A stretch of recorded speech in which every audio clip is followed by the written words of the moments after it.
I would like to thank everybody in our audience for joining us today for the latest in our targeted learning webinar series. And today we are fortunate to have Dr. Hilmer Valdez with us. He will give us a talk titled Expert-Augmented Machine Learning. Dr. Valdez is an assistant professor with a dual appointment in the departments of radiation oncology and epidemiology and biostatistics at the University of California, San Francisco.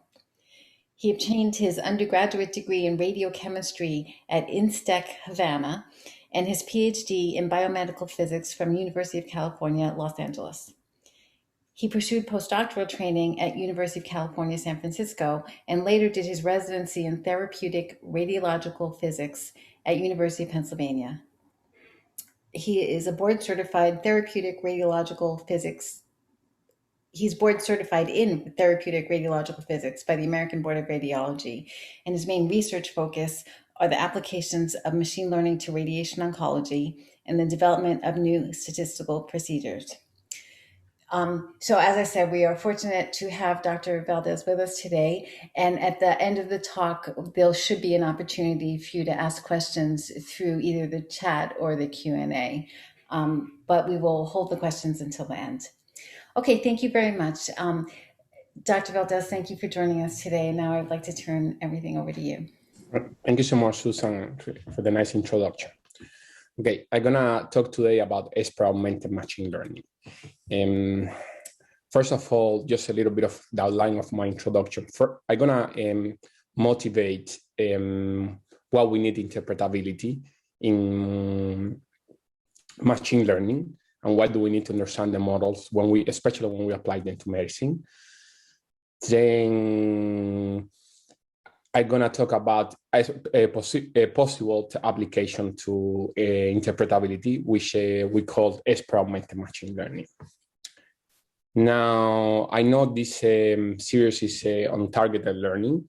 So today I'm gonna be referring mainly to algorithms that are not causal, where we find a relationship or correlations between the covariates and the output using observational data.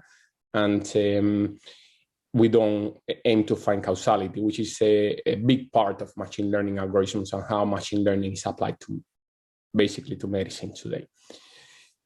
Okay, so first of all, I wanted to give you a little bit of an overview of what we call interpretability of machine learning algorithms and the three types that we have. The first one is if the algorithm is interpretable, meaning you understand everything that the algorithm does to get the model, and you also understand the model. And this is rarely used, and actually people don't talk about it at all.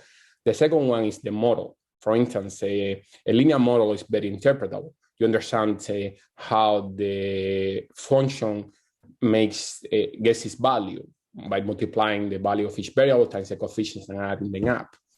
And you also understand the effect, the marginal effect of each of these covariates.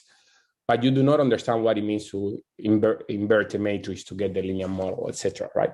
So this is usually the one that people refer to is as model interpretability, is when we actually get we understand how the model makes decisions. And the final one, and it's actually quite used a lot, is like the Posthoc interpretations. Like you have a function that you do not understand how it's making decision for every case, but you can figure out things about that function that tells you on average how do they work, or even for specific cases or individuals how they're making, what are the drivers or the important variables that are contributing to a specific output. Okay. So here is an example of now global interpretability of the type of interpretability that we carry in medicine. Essentially, I don't even have to tell you what this is. I just show you this graph representation of a function, and you sort of understand what is doing or how the decisions are being made. And this is obviously a decision tree. And this is one of the most interpretable algorithms that has been developed to date, and one of the ones that are most used in medicine. And even if we don't want to get into theoretical discussions of what interpretability is and the meaning, etc., I think we could all agree that when we look at this, any physician will look at how these algorithms predicting if a patient is going to survive and die, and understand what are the drivers behind the decision so that they can override it or not. Okay, so this is in stark contrast with methods that are referred to in the literature today and even in the press, etc. Like this method is interpretable and provides interpretability, because what they do, the post-hoc interpretable models, like which are the third case that I talk about, they try to find explanations around the function. And in this case, for instance, let's think that what you're trying to separate is the blue region from the pink region, and you have this point, which is the bold cross red, and you're trying to figure out how the decisions are made around that point. And what you can do is to create a linear model in that local region and then say, well, for this point, it seems that the variables are being used are A, B, or C. Now, you can, when you look at this figure, you can immediately know what the problem is. This explanation will work well for the cross red, the red cross, sorry, because it's in a linear region. But if you are like the pointing regions where the derivative changes a lot, then it's going to be very hard to define the locality where the linear model is valid. And the problem is that you never know in which region you are when you are creating one of these very complicated functions. Okay, so before I move, we are going to be talking about a certain specific definition of interpretability in my talk, which is the fact that I would like the models that we create in machine learning to have a specific characteristic, which is that when physicians interact with them to make decisions, they can actually agree with the decision or contest with the decision using the factors that are driving the real decision underneath the model, which is meaning we would like them to have a truthful representation of how the decisions are made. And want to clarify that by no means this is the only notion of interpretability. Now, what is a problem? What's a big problem with using machine learning algorithms that are interpretable? Well, this is a study done over 180 something data sets. And here you have the accuracy of each of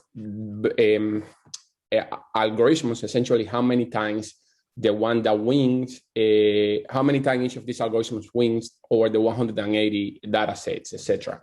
And the ones that are on top, which are gradient boosting and random forests, for tabular data, if it was images or text, it would have been neural networks. But these ones are really highly not interpretable. It's a summation of many different trees. But the ones that are actually interpretable, that physicians can interact and understand, are sort of in the middle, are mediocre in terms of accuracy. If the data is nonlinear, then they're going to have mediocre performance, like the decision trees and the logistic regression. So there is this trade-off in machine learning today, that the algorithms that are accurate, in general, they are not interpretable, like these ones, gradient boosting and random forests. And the ones that we can actually understand how the decisions are being made, are not very accurate, and like decision trees or logistic regression. Okay. So after talking about what interpretability is and the problem, the trade-off between interpretability and accuracy, I want to spend a little bit of time to try to, hopefully I don't need to, but to try to tell you why interpretability is important in medicine.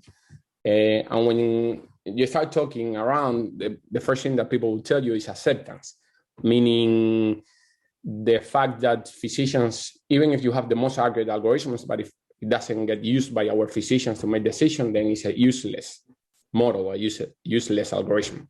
So acceptance is very important.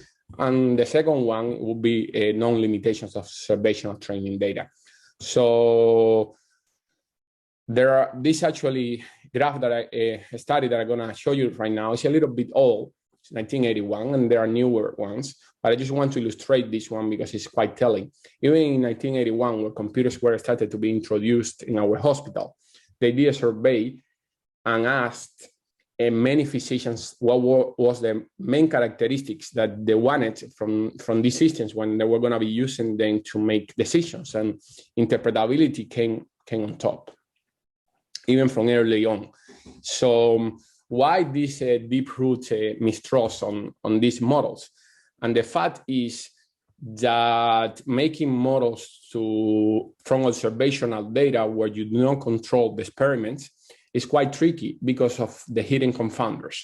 For instance, this example, here the authors, it was 1998, one of the first times that machine learning was applied to a wide, big data set coming from clinical settings. What they wanted to do here was predicting the probability of dying of pneumonia for emergency patients.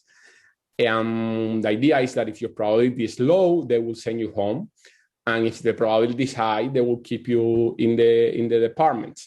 And what happens here was that the most accurate algorithms was a neural network. But before deploying this, using simple decision trees, they figure out that asthmatic patients were being labeled as lower risk of dying of pneumonia. Now, you don't have to even be a clinician to know that does not make any sense.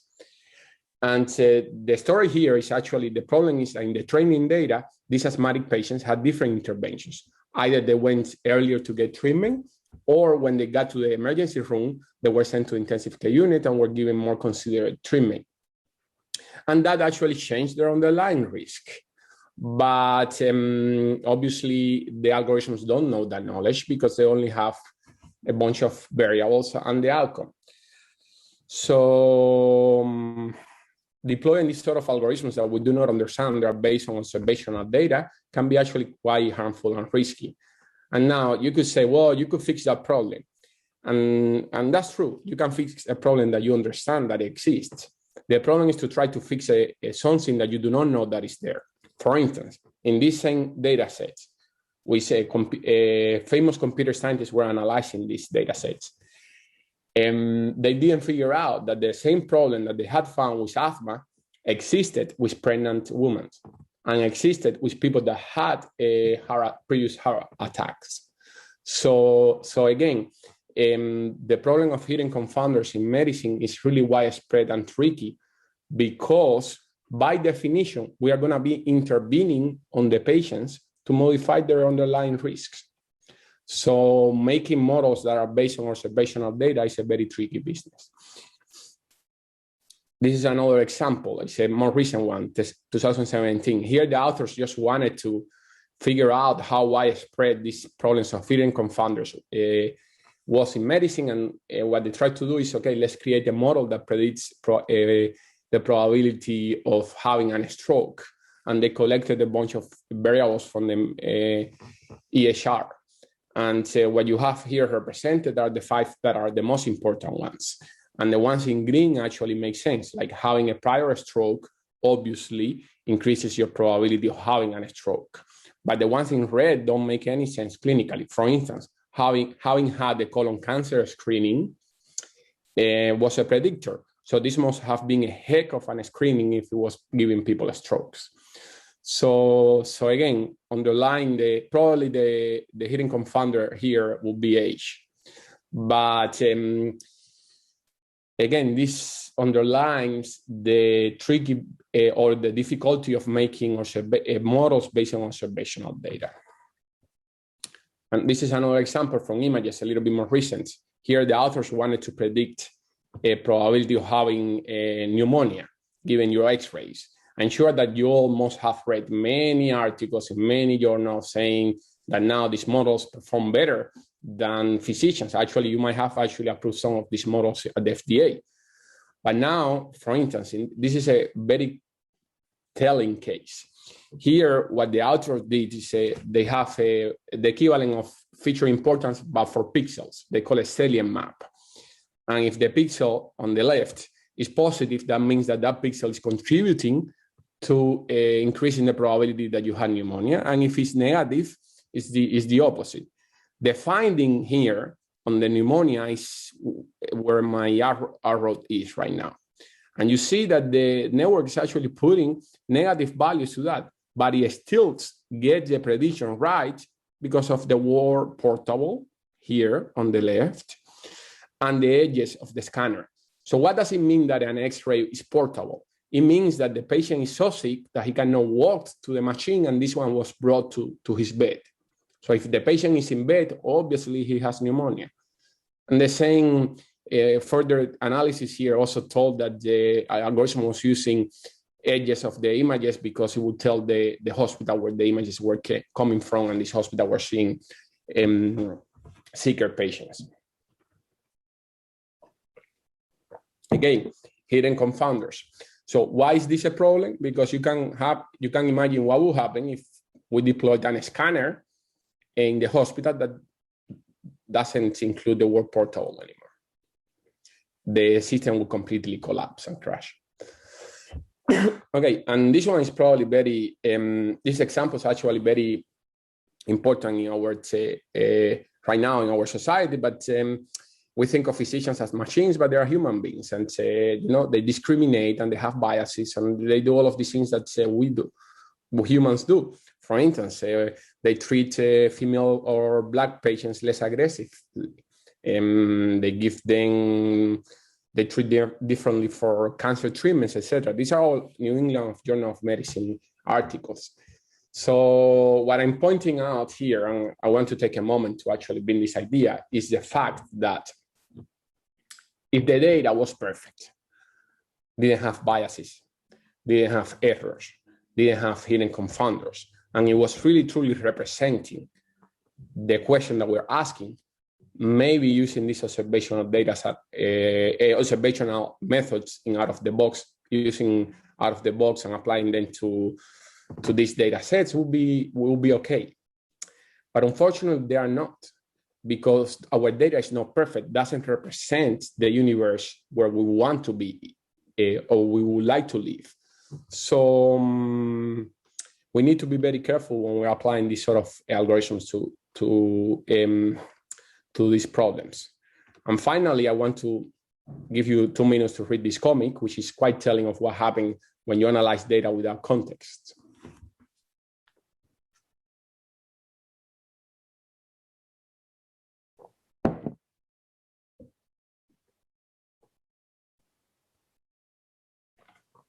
Right.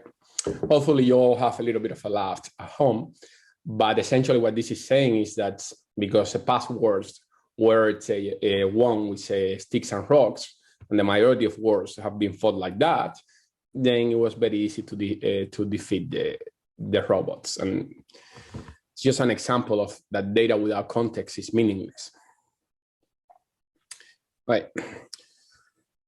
Now I'm going to talk about a specific take on interpretability, which is, you know, the title of the presentation, Expert-Augmented Machine Learning. So before that, let me just give you an overview of different thoughts of our schools, actually where I have personally worked on. One would be to actually try to develop algorithms that after you develop them, anyone can understand them, and when you're making a decision or you're trying to approve them at the FDA, etc., you know how the decisions have been made. The other one is that if somehow I can collect all the clinical knowledge and the wisdom that exists in the world right now, like for instance, do not decrease the probability of dying of pneumonia if you have asthma. You can actually maybe incorporate that as a constraint and improve the models that are built with observational data. Because probably I don't have to convince you here either that there is value in observational data. We just have to be more careful about how we use it and how we analyze it and how do we protect the models that we develop from them. Okay, so the approach that we're going to be discussing today a little bit more is the later, which is how can I actually capture the clinical knowledge that exists around a specific problem and then impose that clinical knowledge as a constraint so that the model respects the relationships that humans already know.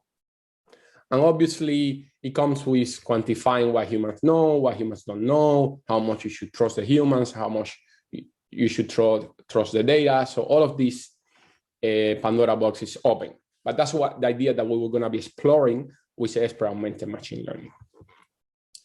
All right, so what is expert-augmented machine learning? Well, it's a set of algorithms or the algorithms that we developed to get a specific problem, create questions that then will be asked to human experts, in this case, physicians, to capture the known knowledge that exists about this problem, quantify what that knowledge, if that knowledge is real or not, how much the experts disagree, and then when we are analyzing data, respect that knowledge up to a certain level, which means if you have a lot of data that disagree with common belief, then that is going to be immediately highlight, and the algorithm is going to tell you, this is why I'm deviating from this. But maybe you do not do that. Maybe you want to overwrite what the information that you're getting from the observational data, because like in the case of asthma, you know that is nonsense. So now I'm going to get into a little bit of the math of how to do this. Okay, so the main algorithm power in this idea is called RuleFit. What RuleFit does is gradient boosting. It's one of the most accurate state-of-the-art algorithms today for the analysis of tabular data. It was the first one on the graph that I presented earlier. And it just builds a gradient boosting model. So this model here, number one, is very accurate. And then RuleFit breaks those trees, simple trees, into rules. What is a rule? Is one of the branches of those trees. Now, these rules are just like simple questions around the patients. For instance, you start with the data here to the left, which is the raw data. Here you have age, systolic blood pressure, Glasgow Coma Scale, etc. And then the rules turn these original variables into new variables that are the type of, like this one. Is the patient older than 75? And is the systolic blood pressure smaller than 80? And is the Glasgow Coma Scale smaller than 10? And then you just put a 0 or a 1, a 0 or a 1. So that's what happens here on the step 2. You break the components of the machine learning algorithm into these simple rules. And then you build a linear model with rule selection on top of the rules through, for instance, using lasso. And that only leaves you with the important ones. Okay. Now this is RuleFit. Why are we doing this?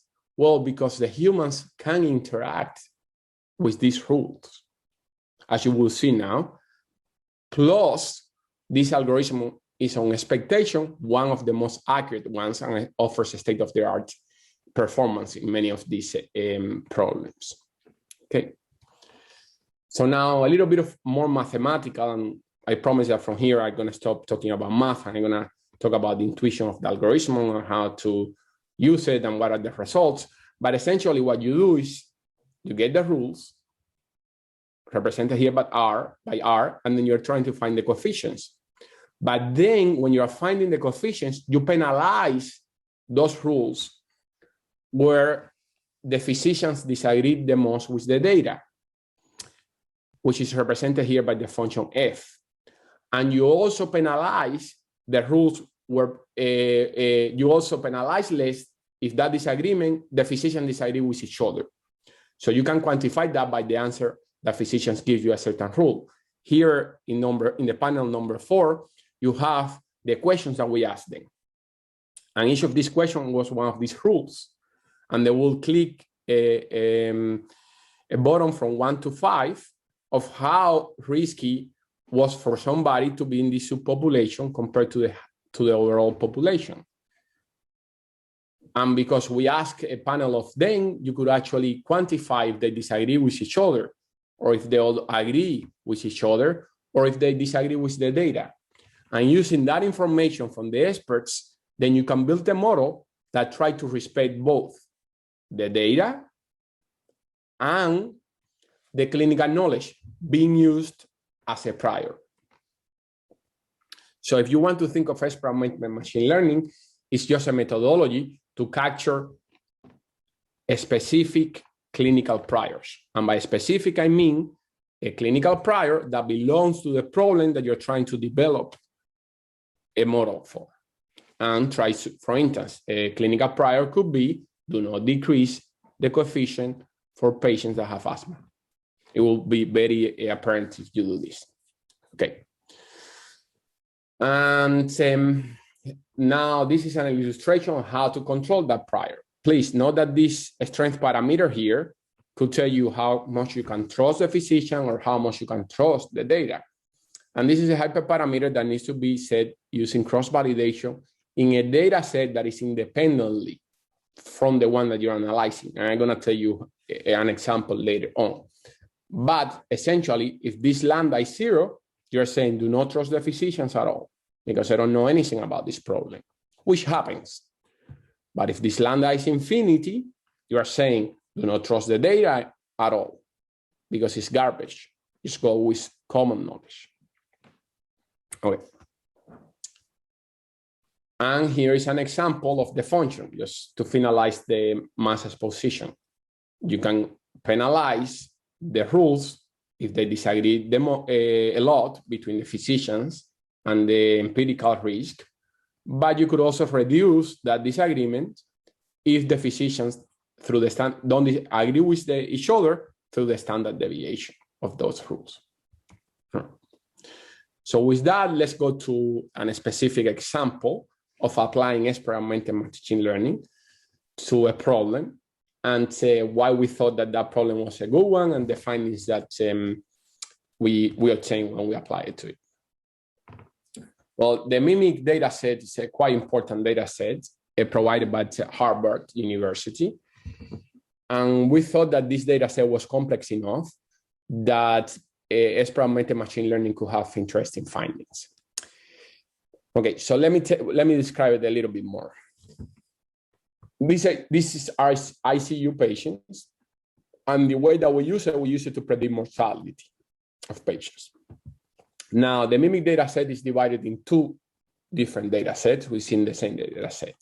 The first one is MIMIC2, which was collected from 2001 to 2008, and it comprises 24,000 patients.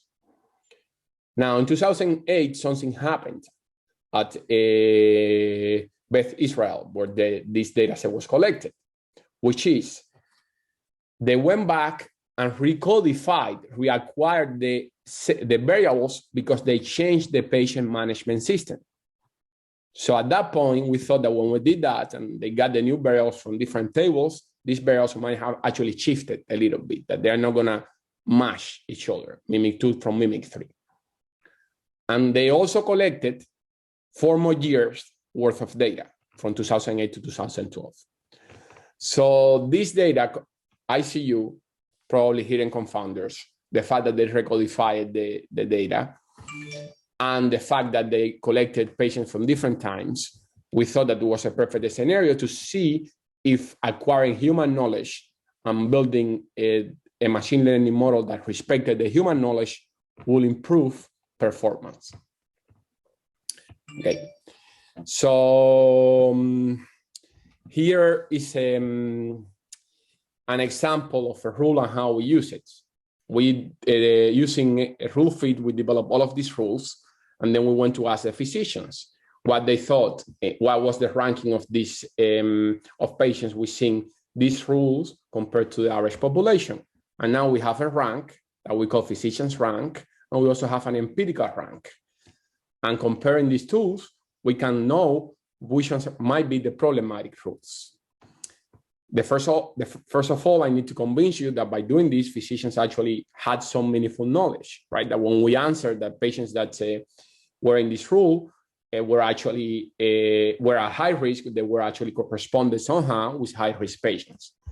So this is the graph for that. In the y-axis, you have mortality ratio, real mortality ratio for patients within a rule. In the x-axis, you have physicians' answer. 5 means higher risk.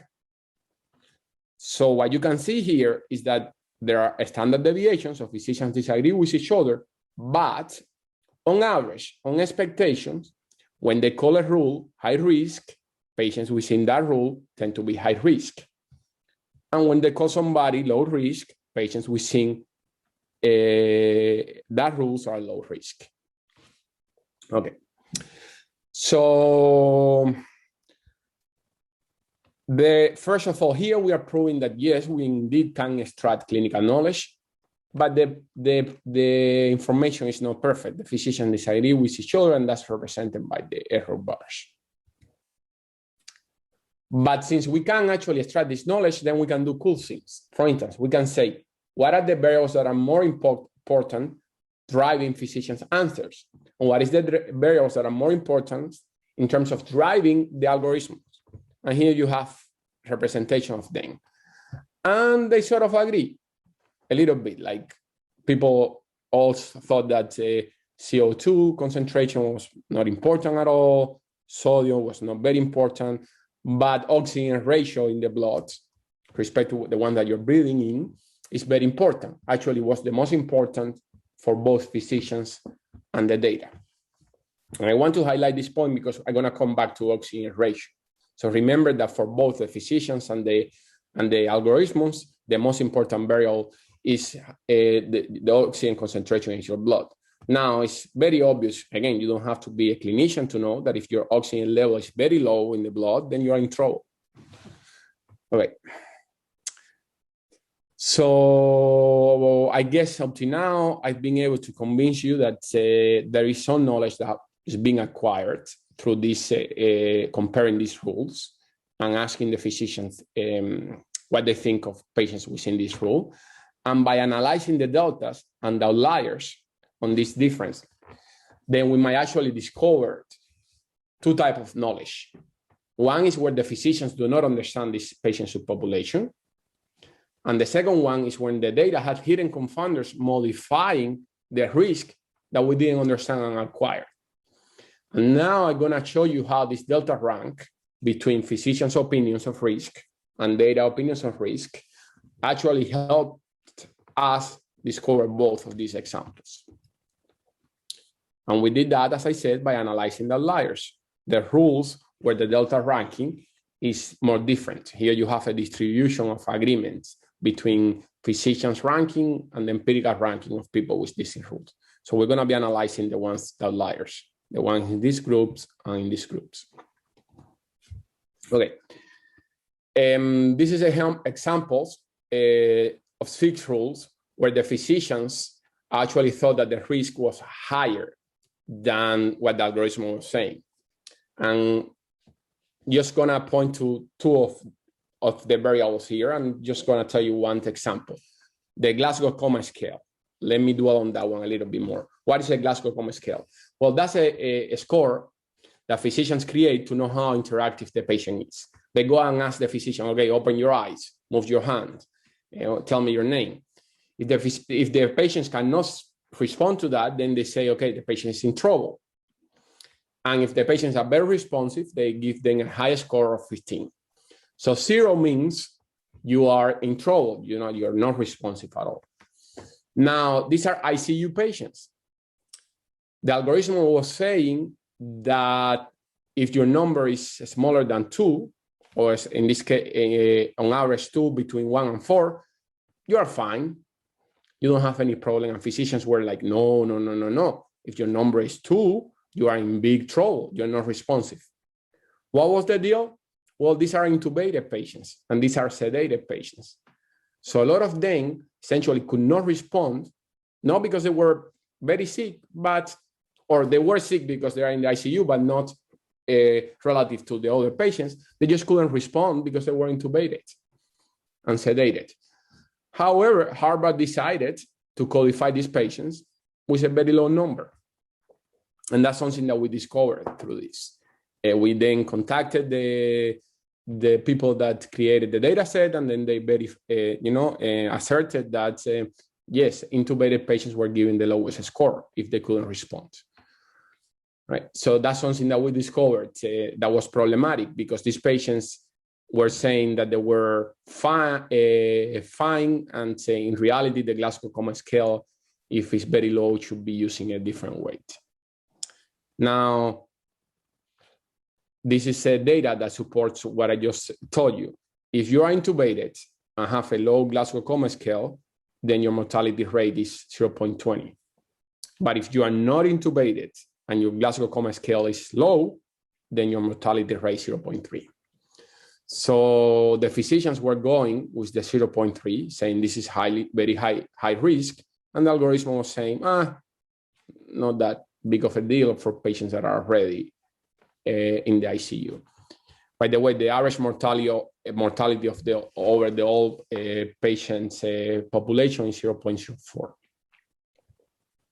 Now, let me tell you an example in the other direction. And this one is actually very interesting because it goes to oxygen ratio. Remember, the one that was the most important variable for both the physicians and the algorithm. Okay. So here, the opposite happened. If the oxygen ratio was high, physicians were saying, oh, these patients are fine. And the model was saying, well, they're not as fine. And let me show you why. If you are intubated, the oxygen ratio is measured in most of the cases. And if you are not intubated, then the oxygen ratio is less measured, and that number shows up as a NA, meaning it's a missing value. It turns out that the mean value of the patient's oxygen concentration was 336, and this one, 332, and this one was the one that was imputed, number that was used to impute the missing values on the data set. Now, the algorithm was saying, if you are higher than 336, you are in trouble. The reason for that is because it was using that as a proxy for intubation that it had not been obtained and collected. The intubation status, the same one that got us into trouble with a Glasgow Coma scale, had not been collected. And the patients, because these patients, the ones that had oxygen ratio had a more than 336, actually are the ones are above the 332, then these patients are the ones that are not intubated. But in the contrary, they are. So if you look at the numbers, for instance, 92% of our data of patients that are missing oxygen ratio measurements are not intubated, versus 60% that are. And if you actually look at the patients that are intubated, and their value have a high concentration of oxygen, the mortality is 0.13, versus if you are not intubated at all and your concentration is high, meaning your concentration is high because you are fine, not because oxygen is being pumped into you, then your mortality is 0.04. So again, one more time, physicians giving us causal knowledge that didn't exist in the data, and us discovering a hidden confounder.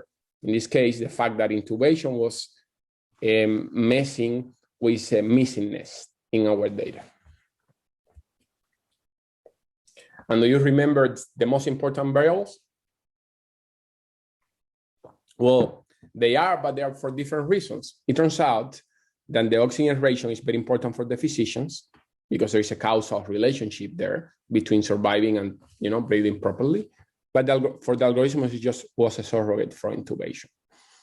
So this points to the risks of using variable importance, which are average over or expectation over the whole population, to allocate some value to the interpretability understanding of how the models are making the decisions.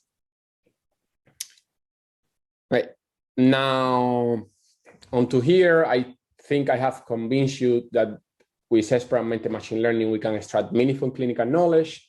It can pinpoint to problems in the data, show us hidden confounders that we might have not thought of, that they might exist, or at least contrast issues that the training data has that where our physicians disagree with for further analysis. Now, in this second part, gonna try to illustrate the fact that if you incorporate this knowledge into the model and you optimize it, you actually can get models that generalize better to unseen data that is not part of the one that was obtained. Okay. By the way, you remember that I told you that we suspected that when they went from mimic 2 to mimic 3, the variables will change the distribution. Well, here is a representation of it. Heart rate for mimic 2 patients and mimic 3. These are the same patients. It's just that the data was recodified and the distribution do not completely match. All right. So now what is the experiment that we're going to do to show you that if you actually incorporate this knowledge into the models, then you obtain better models? Well, we're going to rank the rules by level of disagreement. In number 5, we have the ones that disagree the most, the top 20%. Number 4, we have the top 40%, so forth and so on. Okay. And what we're going to be doing is creating models, removing some of these rules from us using it, and seeing what happens with when we remove the rules where the physician disagree the most, what happens to those models in data that is completely from a different distribution. Now, Mimic 3 allowed us to do that because remember, we have 4 years that were acquired after Mimic 2. So we can create models using the Mimic 2 data and test it on the patients that were treated 4 years later. And we can also create models on Mimic 2 data and see how they perform on those same patients, but after the variables were reacquired again. And our supposition here was that if you actually impact real, truly causal knowledge into the models, even when you are not having a statistical consideration to do it, you're just doing it through the clinical priors, the models are going to be more robust. But those relationships only purely based in correlation might break when you go to a different time or when you go to the same population, but the data was recodified. Okay. So this is what this graph represents. Let me explain it a little bit more. On the y-axis, you have area under the curve. And on the x-axis, you have what happens if you build models using all the rules, only using the 80% that agree the most or the 60%, etc. So let's start walking from top down, and bear with me because this data is a little bit complex. Well, on top, what you have here on this green curve is the performance on the training data. And obviously on the training data, the data the algorithm is doing, if you start taking away rules, then the model becomes less accurate because the algorithm cannot use all the information that it has to make decisions. Now, here on brown, you have what will happen to a cross-validation set that was extracted from the empirical data. And I want to make this distinction because normally we use cross-validation as ground truth. We say, no, this model was cross-validated, we put data aside, and we tested the performance in data that the algorithm had never seen. Now, this cross-validated data came from this same data set, from the empirical distribution. So provided that this empirical distribution is large enough, obviously the cross-validated data behaves the same way. And that's what is being represented here. Now, let's look at what happens to patients in Mimic 3 that are the same patients on Mimic 2, but the data was recodified, or patients that were completely treated at a different time. Well, for those, when we start removing the rules that the physicians disagree the most with the data, the algorithm starts going up in performance. Up to a point where we have actually gotten rid of so many rules that then the models are too simple. And that's this drop that we are seeing here. But not only we can get models that generalize better, as any good prior, our models saturate faster. You get to a more important, to the solution with less data. And this is what the yellow graph here is representing. If you build the model using patients, the 40% of the rules that are important, you get around the best performance with 800 patients. But if you use all of them, if you use number 2, meaning 40% of the most reliable rules, you get at 400. But if you use, let's say, the ones that use number 5, all of them, then they saturate around 800. So you need double the number of patients. And to make this very clear, all of these behaviors disappears as soon as you mix all the data. If you mix mimic 2, mimic 3, and you let the algorithm figure out and look at it, all of it again, then all of them are the same because it starts using correlations that are in both. Okay.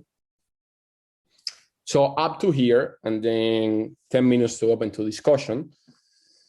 What are the advantages of EAML or Expert-Augmented Machine Learning? Well, it helps you detect hidden confounders, and since you you didn't know that existed in the data, problems. It helps you to build more models that are more robust and their accuracy decay less with time. And because we are using RuleFit and gradient boosting, it's very accurate in expectation. We are not sacrificing on the trade-off between interpretability and accuracy. What is the downside? Is that it demands time from physicians. You need to set up a committee, ask them questions, what they think of the rules, and build the model. But if we're talking about medicine and life-threatening decisions, or or saving potentially decisions, then it's time, in my opinion, worth spending. With that, I would like to thank a big group of collaboration, especially Dr. Van der Ling, who is my advisor for the KOA Awards and one of the persons who invited me to give the talk today to you. And I would like to open my presentation for questions. Thank you. I'll ask a question that occurred to me. You know how you had disagreement among the experts, and so that sort of like you were able to say those are the outliers, and when the experts disagreed with the algorithm, and so that sort of gave you your set of outliers to investigate. So the question I have for you is, do you think there's a way to do that in an automated way without the experts? Like, suppose you could use cross-validation and then find what were the important predictors in the different fits, and the ones that varied maybe were the one. I'm just wondering, I think it's a really phrased question. Thoughts? I think that's a very important question you asked, Susanna. In my opinion, it's a philosophical question. And this is why I say that. The knowledge that is not contained in the training data is not contained in the training data. It doesn't exist. There is no algorithm that can figure out that intubation was changing, was a hidden confounder, because it's not contained there.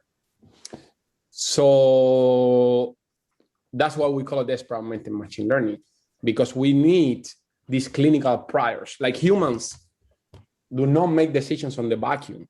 We know where the data came from, we know what they mean, etc. We need the machine learning algorithms to have these clinical prior before, because that information is not contained in the data by definition. If it is contained in the data, yes, you can develop methods that can figure out ways to do what you're saying. But what Expert-Augmented Machine Learning tries to discover is the issues and problems that are not contained in the training data that you collected for this specific problem. Thank you. That's a good point. I still don't see any questions, so I'll ask a second one that I have. Let me, I was jotting down notes. I have to see where it is. Oh, I know. So it seemed that incorporating this expert data, and also in light of the answer you just gave, improved the generalizability beyond the data, from the mimic 2 to mimic 3, or from one set of years to another set of years. Is that always the goal? Well, there are value in Expert-Augmented Machine Learning beyond improving accuracy, which is certifying. For instance, let's say that we do the exercise and the machine learning models agree with the experts. Well, there you're like, okay, I feel better about the training data that I collected, right? Or if you detect a hidden confounder and then you fix it, then the model is more reliable, causal. So doesn't necessarily is the only reason why you would do experimental machine learning, but the hypothesis is there that if you are finding models that are more based on rules and relationships that are real, that are causal, then those are going to generalize more because those correlations are not going to break. They are the true underlying reason why something is happening. The one that gets you into trouble are the ones that change when you collect a new data set or when you go to new different patients, because they were not real. They just happen to be correlated in the specific training data set that you collected to analyze it. Okay, thank you. Now we have a question from the Q&A from Zakikar J. If the training data is somehow biased, then the whole approach seems to be at a risk of failing. Some examples from brain surgeons are there. Any comments? Well, actually, I think that if the data is biased, the whole approach, that's when you will definitely need experimental machine learning. Meaning, what you want to, first of all, if you know that your data is biased, stop before that. Don't use experimental machine learning. You're talking about experimental machine learning when you're like, okay, I collected my data. I feel that this represents the output, the question that I want to answer, but I don't know for sure because this is observational data and I'm collecting these features. Then if it's true, my assumption, then you do experimental machine learning as a way to verify the initial suppositions. If it's truly the data is biased and you oversaw it, then the humans will hopefully tell you, unless they have the same biases that the data has, and in that case, you will not be able to improve it through experimental machine learning because essentially that knowledge doesn't exist, nor in the data, nor in the experts. Now, that even when the humans are biased, for instance, let's talk about racial biases, might be a way to actually improve it by putting constraints that says do not make predictions using a certain race in a certain way and things like that. So what I'm saying, if the whole message of my presentation or the one that I try to convey is this one, data is imperfect, we can control the behavior by putting priors and constraints on the models that are learned from this data. Okay, thank you. And now we have a question from the chat from Jiwei He. Yeah. Could you explain briefly how this method can be used to make predictions for new data? Once you build the function, it's not different than machine learning. Once you build the function, that's a function. You get new data and you make predictions. What you are just doing is at the time that you're building the final function that you're going to use for make prediction for new data, you are telling the algorithm to give more weight to things that you know that are true and to take weight from things that are problematic, or at least that the experts don't agree with it. But prediction is the same as any machine learning model. The final model is not different. And in fact, in this case, it's a logistic regression model, correct? Mm-hmm. Mm-hmm. Just a logistic regression on the rules, though, not on the original variables. Yeah. Okay, we have time for one more question. If anybody would like to type one in now. And I will speak slowly as I thank you, Dr. Valdez, one last time for this important message on how you can combine expert knowledge with machine learning to come up with something that will be, as you were saying in the beginning, interpretable in the senses that you were talking about, understand what the important predictors are and being able to contest it or agree with it. And in fact, that means that this will be used in practice and hopefully will help improve practice and patient outcomes. It's a really important message for all of us. And I thank you. Thank you.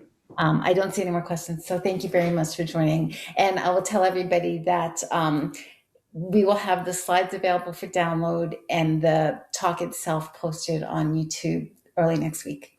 Thank you so much. And there is also a link to the article that people can download as well. Right. Thank you. Okay. Thank you, everybody, for joining.